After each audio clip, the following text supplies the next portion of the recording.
Hello everyone, welcome to the HardVC channel, and today I'm going to show you how to pair your Turtle Beach Atom controller to your phone.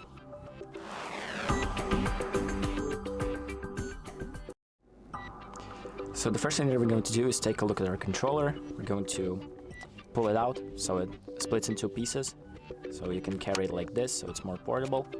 We're going to take it out, and then we're going to turn both of these halves on, so they both turn on separately. So you turn on the left one by holding the Xbox icon or the other icon that you have, and the other one turns off by holding the 3 bars icon. So as you can see, both lights have been flashing and now they're paired. And then the next thing that we're going to do is hold the Bluetooth button until the light on the left starts blinking faster. So there you go, it's sped up.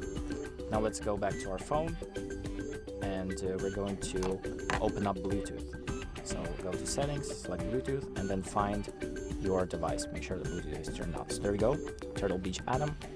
Going to press on that, click pair, and there we go. The controller has paired, and now we can check by just going to the main menu.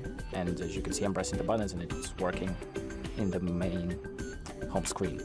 We can also download the Turtle Beach Atom app, open it up, and here we're going to have some informations and some settings to set up with our controller. So we can go to Overview by pressing the 3 bars, and here we have a few options. So Game Discovery, it shows you the games that are available with the controller. Power Management shows you how much charge is left on the controller. It sometimes might break a little. There's also dead zones, which allows you to check the dead zones and also adjust them, as you can see on my left stick. And that's about it. So you can use this app to just configure your controller. So thank you for watching.